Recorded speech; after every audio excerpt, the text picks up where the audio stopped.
لله وكفى وسلام على عباده الذين اصطفى أما بعد فأعوذ بالله من الشيطان الرجيم بسم الله الرحمن الرحيم واعبد ربك حتى يأتيك اليقين قال النبي صلى الله عليه وسلم موتوا قبل أن تموتوا وحاسبوا قبل أن تحاسبوا أو كما قال عليه الصلاة والسلام۔ محترم حضرات، آج کا یہ جمعہ رمضان المبارک کے بعد کا پہلا جمعہ ہے۔ اللہ نے ہم سب کو رمضان کا مہینہ دیا تھا اور دینے کی وجہ بھی بتائی تھی، لعلکم تتقون، تمہارے اوپر رمضان کا مہینہ میں دے رہا ہوں متقی بنانے کے لیے، اللہ والا بنانے کی ٹریننگ کے لیے، جنت کا مستحق بننے والا، اس کی ٹریننگ کے لیے اللہ نے ہمیں رمضان کا مہینہ دیا تھا۔ مگر ٹریننگ لینے کے بعد آدمی محنت نہ کرے، یہ بہت بڑی بیوقوفی ہوتی ہے۔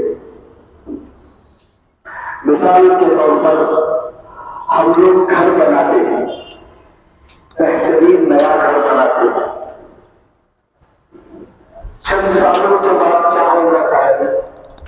پینٹنگ ہو جاتی ہے، دروازے خراب ہو جاتے ہیں، کھڑکیاں خراب ہو جاتی ہیں، کبھی چھت میں سے پانی ٹپکنے لگتا ہے۔ اب پھر دوبارہ کیا کرتے ہیں؟ اس کو درست کرتے ہیں، پینٹنگ کرتے ہیں، جو کمی ہو گئی ہے اس کمی کو دور کرتے ہیں۔ کیوں دور کرتے ہیں؟ دوبارہ اطمینان کے ساتھ اس گھر میں رہ سکے۔ بعض مرتبہ پورے گھر کو توڑ کر پھر نیا بننا پڑتا ہے، ایسی خرابی آ جاتی ہے۔ تو ایسے ہی سمجھو 11 مہینوں کے اندر گناہ کرتے کرتے، غفلت سے رہتے رہتے اعمال کے اندر لاپرواہی ہوتی ہے، تو اعمال کو اپڈیٹ کرنے کے لیے، روح کے اندر تازگی پیدا کرنے کے لیے، اللہ کے تعلق کو مضبوط کرنے کے لیے اللہ سال میں ایک مرتبہ رمضان کا مہینہ دیتا ہے۔ اب تازگی پیدا ہونے کے بعد پھر آدمی اعمال نہ کرے تو ایسا ہے جیسا کہ گھر بنانے کے بعد گھر کو تازہ کر کے رکھ دیا، پھر دوبارہ خراب ہو جائے گا گھر۔ ٹو ویلر نئی گاڑی خریدتا ہے آدمی شو روم سے، کس لیے؟ چلانے کے لیے، اپنی ضرورتوں کے لیے۔ چلاتا چلاتا ایک وقت آتا ہے کہ گاڑی خراب ہونا شروع ہوتی ہے، کسی کی گاڑی بور کو آ جاتی ہے اور کوئی پارٹس چلے آتے ہیں، سروسنگ کے لیے لے جاتا ہے۔ کیوں سروسنگ کے لیے لے جاتا ہے آدمی؟ تاکہ گاڑی اچھی ہونے کے بعد دوبارہ اس کو چلائے۔ پہلے اس کی سپیڈ کے اندر کمی آ گئی تھی، اب اس کمی کو دور ہو جائے، اسی کے لیے سروسنگ کراتا ہے۔ اب سروسنگ کرانے کے بعد لا کر گھر کے اندر رکھ دیا تو کیا فائدہ ہوا سروسنگ کا؟ پھر دوبارہ گاڑی خراب ہو جائے گی۔ یہی حالت ہوگی۔ اللہ پاک ہمیں رمضان دیا ہے سدھرنے کے لیے، نیک بننے کے لیے، متقی پرہیزگار بننے کے لیے۔ ایک مہینہ اللہ عادت ڈالتا ہے، ٹریننگ دیتا ہے، لیکن ہم لوگ ایک مہینے کے بعد جیسے پہلے تھے ویسے ہی ہو گئے، تو پھر ٹریننگ کا فائدہ کیا ہوا؟ ہم لوگ گھر سے کھانا کھا کر نکلتے ہیں تو تھوڑی دیر تک ہاتھ میں کھانے کے اثرات رہتے ہیں، منہ میں کھانے کی خوشبو آتی رہتی ہے۔ بریانی کھا کر آؤ، دوسرے آدمی کے پاس بیٹھتے ہی خوشبو پہچان کر وہ بتا دے گا کہ شاید تم بریانی کھا کر آئے ہو۔ کھانے کے اثرات تھوڑی دیر تک باقی رہتے ہیں. صبح سے شام تک آدمی محنت کرنے کے لیے دکان میں گیا, بازار میں گیا, تو شام کو جب گھر واپس آتا ہے تو اس کا جسم بتا دیتا ہے کہ یہ تھک کر چکنا چور ہو چکا ہے. کسی آدمی کی طبیعت بگڑ گئی, ہاسپٹل میں 1 ہفتے کے لیے 15 دن کے لیے ایڈمٹ ہو گیا, تو ہسپتال سے باہر ڈسچارج ہو کر واپس آتا ہے تو اس کی حالت بتا دیتی ہے کہ یہ بیمار تھا. لیکن عجیب حالت ہے ہم مسلمانوں کی. 1 مہینہ ہم لوگ پورے پابندی کے ساتھ اعمال کرتے ہیں, ابھی چاند کیا دکھا عید کا, فوراً ہمارے اندر سے مسلمانی ختم ہو جاتی ہے. 4 مہینے آدمی جماعت میں جا کر آیا, چند دن تک تو اثرات رہتے ہیں. عمرہ کر کے آیا, چند دن تک تو اثرات رہتے ہیں. لیکن رمضان 1 دن بھی گزر نہیں پاتا, فوراً دوسرے دن سے ہم لوگ بتا دیتے ہیں کہ ہم ربانی بندے نہیں, رمضانی بندے ہیں. اللہ کے بندے نہیں, رمضان کے بندے ہیں. جبکہ اللہ نے قرآن پاک میں فرمایا وَاعْبُدْ رَبَّكَ حَتَّى يَأْتِيَكَ الْيَقِينُ, اپنے رب کی عبادت کرو جب تک کہ تمہیں موت نہ آ جائے. موت تک ربانی بندے, اللہ کے بندے بن کر زندگی گزارو. لیکن ہم شوال کا چاند دیکھ کر ہی دنیا کو بتا دیتے ہیں کہ ہم اللہ کے بندے نہیں, رمضان کے بندے تھے. رمضان آیا, اعمال زندہ ہو گئے, رمضان ختم ہوا, ایسے ہی اعمال بھی ختم ہو گئے. کیا یہ 2 منہ والا چہرہ لے کر ہم اللہ کے پاس جائیں گے؟ رمضان کا حساب الگ, رمضان کے بعد کی زندگی کا حساب الگ, 11 مہینے کا حساب الگ, صرف رمضان کا حساب الگ. کیا یہ اعمال ہم اللہ کے پاس پیش کریں گے؟ کیا ایسے اعمال میں ہمیں کامیابی ملے گی؟ بتاؤ, کیا ایسے اعمال میں ہم لوگوں کو ایمان پر خاتمہ ہوگا؟ جیسے جیئیں گے ویسے مریں گے, جیسے مریں گے ویسے اٹھیں گے. ہمارے اعمال کی حالت یہ ہے, اور ہم تمنا کر رہے ہیں کہ ہمیں مکے میں موت آ جائے, مدینے میں موت آ جائے, سجدے کی حالت میں موت آ جائے, موت آتے ہی فرشتے استقبال کے لیے آ جائے, جنت کے خبر کے اندر جنت کا بچھونا بچ جائے. کیا ہو سکتا ہے؟ یہ سب ہمارا شیخ چلی کا پلان ہے. شیخ چلی کا واقعہ سنا ہے نا آپ لوگوں نے؟ ایک شیخ چلی تھا, گھر کو جا رہا تھا, جاتے ہوئے دکان سے انڈے لیا.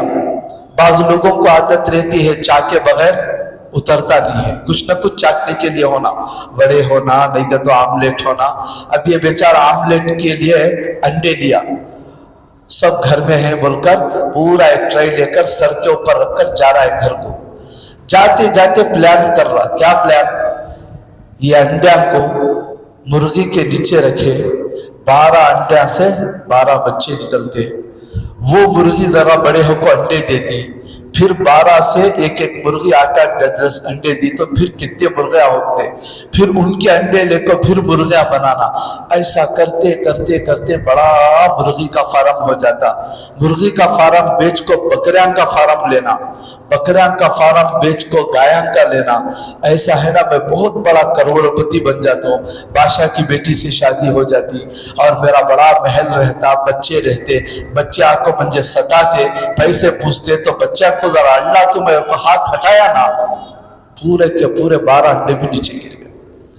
تو یہی حالت ہے ہماری اور آپ کی. اللہ ہم سب کی حفاظت فرمائے. رمضان کا چاند نظر آ گیا تو رمضانی مسلمان, رمضان جاتی ہے پورے اعمال ختم, لیکن سوچ رہے ہیں کہ بس مرتے ہی سیدھا ہم جنت میں چلے جائیں گے. جہنم کا تو ہمارا کوئی تصور ہی نہیں. جہنم کا عذاب تو دوسرے لوگوں کے لیے, ہم تو بس جنت کے ٹھیکیدار ہیں. تو میرے دوستوں اور بزرگوں, ہم لوگ رمضانی مسلمان نہیں ہیں, ربانی مسلمان ہیں, رب کو ماننے والے مسلمان ہیں.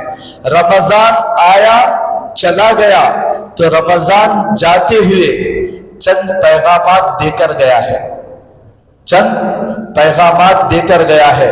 آپ بھی اگر غور کرتے جائیں گے تو رمضان کے دن اور رات سے کئی پیغامات آپ کو نکلتے ہیں.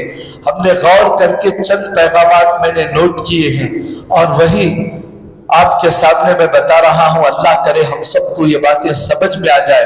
رمضان جاتے ہوئے چند پیغامات دے کر گیا. سب سے پہلا پیغام،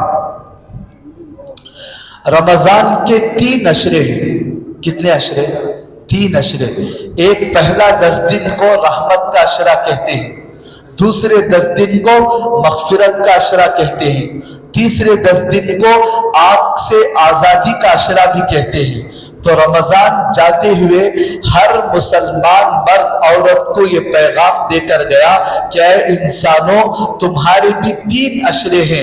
ایک بچپن کا زمانہ جسے رحمت کا اشرہ کہتے ہیں، اور دوسرا مغفرت کا اشرہ یعنی جوانی کا زمانہ، اور تیسرا اشرہ بڑھاپے کا اشرہ. بچپن میں رحمت ہوتی ہے، ہر بچے سے پیار کرتا ہے آدمی. بچہ کوئی غلطی کرتا ہے تو ڈانٹتے ہیں، کبھی دوسرے لوگ منع کرتے ہیں، چھوڑو بھئی بچہ ہے غلطی کرتا رہتا ہے، ہر کوئی ڈانٹتا نہیں ہے. تو یہ رحمت کا اشرہ ہے بچپنا. باقی جوانی میں قدم رکھا، اٹھے بیٹھے گناہ کرتے ہی رہتا ہے، تو اسے سخت توبے کی ضرورت ہوتی ہے، مغفرت کی ضرورت ہوتی ہے. تو جوانی کا زمانہ یہ مغفرت کا اشرہ ہے، اور بڑھاپے کا زمانہ آگ سے آزادی کا اشرہ ہے. جیسے رمضان کا آخری اشرہ ہمیں پیغام دیتا رہتا ہے کہ میں بس 10 دن کے لیے ہوں، 10 دن کے بعد چلا جاؤں گا. ایسے ہی ہر انسان کا بڑھاپا ہمیں پیغام دیتا رہتا ہے موت کا کہ اب تیرے دنیا سے جانے کا وقت قریب ہے، بس اپنی زندگی کی قدر کر لے. بڑھاپا خود موت کی علامت ہے. ایک پیغمبر نے پوچھ لیا حضرت اسرائیل علیہ السلام سے، بھائی تم اچانک آ کر روح قبض کر لیتے ہو، ذرا آنے سے پہلے پیغامات دو، میسیج دو تاکہ بندے سدھر جائیں. تو حضرت اسرائیل کہنے لگے، میں کئی پیغامات دیتا ہوں لیکن لوگ سمجھتے نہیں ہیں. بالوں کا سفید ہونا یہ میری طرف سے پیغام ہے، گھٹنوں کا درد آنا یہ میری طرف سے پیغام ہے، دانتوں میں درد آنا یہ میری طرف سے پیغام ہے، گھر میں پوتا پوتی کا آنا یہ میری طرف سے پیغام ہے کہ دادا جان اب آپ تیاری کر لو، خبر میں جانے کا وقت قریب ہے. اتنے پیغامات بھیجنے کے باوجود کوئی سدھرتا نہیں. تو یہ رمضان کا مہینہ جاتے ہوئے ہم سب کو یہ پیغام دے کر جا رہا ہے کہ جیسا مہینے کے 3 اشرے تھے، ایسے ہم سب انسانوں کے بھی زندگی کے 3 اشرے ہیں. کسی کا پہلا اشرہ یعنی بچپنا میں ہے، کوئی دوسرا اشرہ جوانی میں چل رہا ہے، اور کوئی آخری اشرہ ہے. جیسے رمضان دیکھتے دیکھتے 3 اشرے ختم ہو گئے، ایسے ہماری زندگی کے اشرے بھی ختم ہو جائیں گے. اس لیے ہم اپنی زندگی کی قدر کر لیں. قدر کا مطلب یہ ہے جب نعمت باقی ہے ختم ہونے سے پہلے اس کا صحیح استعمال کرنا سیکھ لیں. رمضان کی قدر یہ ہے کہ رمضان میں خوب عبادت کرے. رمضان جانے کے بعد پچھتاتا ہے، افسوس کرتا ہے تو اسے قدر نہیں کہتے، اسے پچھتاوا کہتے ہیں، اسے افسوس کہتے ہیں. ایسے ہی ہمارے یہ 3 اشروں کی زندگی، اب ہم لوگ زندہ ہیں، ہمارے سامنے ہمارے ماں باپ زندہ ہیں، اللہ نے ہمیں صحت دے رکھی ہے، اللہ نے ہمیں مال دے رکھا ہے، یہ سب اللہ کی نعمتیں ہیں، اس کی قدر کرنے. مر گئے تو پھر واپس لوٹ کر آنے والے نہیں ہیں. جیسے دودھ تھن سے باہر نکل جائے واپس نہیں جاتا، جیسے بچہ پیٹ سے باہر آ جائے پھر واپس نہیں جاتا، ایسے ہی دنیا سے ہم نکل گئے پھر دوبارہ دنیا میں آنے والے نہیں ہیں. سورہ سجدہ میں اللہ پاک ان لوگوں کا تذکرہ کیا ہے جو دنیا کی زندگی غفلت میں، لاپرواہی میں، عیاشی میں ضائع کر دیتے ہیں۔ وہ لوگ اللہ سے درخواست کریں گے ربنا ابصرنا وسمعنا فرجعنا نعمل صالحا انا موقنون۔ اے اللہ اب ہماری آنکھوں کو دکھائی دے رہا ہے، جہنم میں جانے والوں کی چیخیں ہم لوگوں کو سنائی دے رہی ہے، اب میرے دل کو یقین آ رہا ہے جنت کے اعمال کرنے پر کیا ملے گا، جہنم والے اعمال کرنے پر کیا ملے گا۔ فرجعنا، اے اللہ دنیا میں واپس بھیج دے، نعمل صالحا، دنیا کی زندگی تو پہلے تباہ کر کے آ گیا، اب میں جا کر اچھی زندگی گزاروں گا۔ کیا ملے گا موقع؟ خون کے آنسو نکلیں گے روتے روتے، نہ کوئی دلاسا دلانے والے آئے گا، نہ کوئی رحم کے بارے آنسو پوچھنے والا آئے گا۔ تو رمضان جاتے ہوئے سب سے پہلا پیغام مجھے اور آپ کو یہ دے کر گیا کہ جیسے میں آیا، آنے سے پہلے ہم لوگ انتظار کر رہے تھے رمضان آنے والا ہے، رمضان آنے والا ہے، دیکھتے دیکھتے رمضان آیا، چلا بھی گیا، ایسے ہی ہم لوگ انتظار کر رہے ہیں۔ بچہ ہے، جوانی آنے والی ہے، بڑھاپا آنے والا ہے، سب آتے آتے قبر میں چلے جائیں گے، اس سے پہلے ہم اپنی زندگی کو غنیمت سمجھیں۔ جن اعمال کو کرنے کے لیے اللہ نے بھیجا ہے ابھی سے ان اعمال کی فکر کریں، یہ رمضان کا سب سے پہلا پیغام ہے۔ اور رمضان کا دوسرا پیغام یہ ہے کہ رمضان میں ہم لوگ دیکھتے تھے سحری کے اندر ایک عجیب مزہ، افطار کے وقت میں ایک عجیب مزہ، آخری عشرے میں تاخراتوں میں ایک عجیب مزہ، عید کا ایک عجیب مزہ، بھوک لگ رہی ہے تو بھوک کو برداشت کرنے میں ایک عجیب مزہ۔ لیکن رمضان جاتے ہوئے یہ پیغام دے کر جا رہا ہے کہ اے انسانوں، جیسا تمہیں عجیب عجیب مزے صبح میں، شام میں، رات میں مل رہے تھے، لیکن یہ مزے ہمیشہ کے لیے نہیں تھے، بس ایک مہینے کے لیے آئے تھے۔ جیسے یہ مزے چلے گئے اور دوبارہ یہ مزے آنے کے لیے ایک سال لگے گا، ایسے ہی تمہاری زندگی میں بھی کبھی مزے آئیں گے، وہ مزے بھی ہمیشہ رہنے والے نہیں ہیں، وہ بھی ایک نہ ایک دن ختم ہونے والے ہیں۔ ہر انسان کو خوشی آتی ہے، غمی آتی ہے، پریشانی آتے ہیں، ٹینشن آتے ہیں، مصیبتیں آتی ہیں، بیماریاں آتی ہیں۔ دنیا کے اندر جیسا اللہ نے دنیا کا نظام بنایا ہے، دنیا میں کبھی دھوپ ہوتی ہے، کبھی چھاؤں ہوتی ہے، کبھی رات ہوتی ہے، کبھی بارش ہوتی ہے، کبھی گرمی پڑتی ہے، ایسے ہی اللہ نے ہمارا مزاج بھی بنایا ہے۔ کبھی کسی کو بے حد خوشی ہوتی ہے، ایسا معلوم ہوتا ہے کہ جنت کا مزہ مل رہا ہے، اور کبھی اتنے ٹینشن آتے ہیں، ایسا معلوم ہوتا ہے کہ دنیا ہی کے اندر ہمیں جہنم مل گئی ہے۔ لیکن رمضان جاتے ہوئے ہمیں یہ پیغام دے رہا ہے، اے انسانوں، یہ خوشی، یہ غمی، یہ مصیبتیں ہمیشہ رہنے والی نہیں ہے، بدلتی رہتی ہیں۔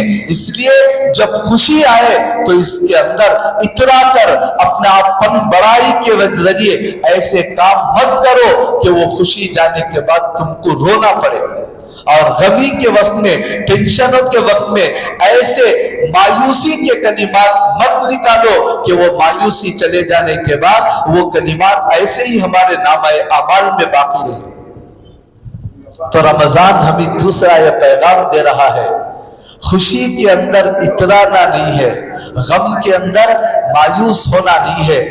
ایک حالت رہنے والی جگہ یا تو جنت ہے یا تو دوزخ ہے۔ جنت میں خوشی ہی خوشی، دوزخ میں غم ہی غم، وہاں خوشی کا نام نہیں، وہاں غم کا نام نہیں، لیکن دنیا دونوں کا مجمع ہے۔ کبھی خوشی آئے گی، کبھی غم آئے گا، کبھی مصیبت آئے گی، کبھی دوست دشمن بن جائیں گے، کبھی دشمن اچھے بن جائیں گے۔ اسی لیے ایک شاعر عربی کا کہتا ہے، احبب حبیبک ہونا ما عسى ان يكون بغيضك يوما ما، ابغض بغيضك ہونا ما عسى ان يكون حبیبک ہونا ما۔ ہر دوست کو اپنا سچا دوست مت سمجھو اور اس کے سامنے اپنے راز مت اگالو، ہو سکتا ہے کہ کبھی وہ دوست تمہارا دشمن ہو جائے، اور ہر دشمن کو دشمن سمجھ کر اتنا کنارہ کشی مت اختیار کرو کہ کبھی نہ کبھی وہ دشمن کی ضرورت تو بھی پڑ جائے۔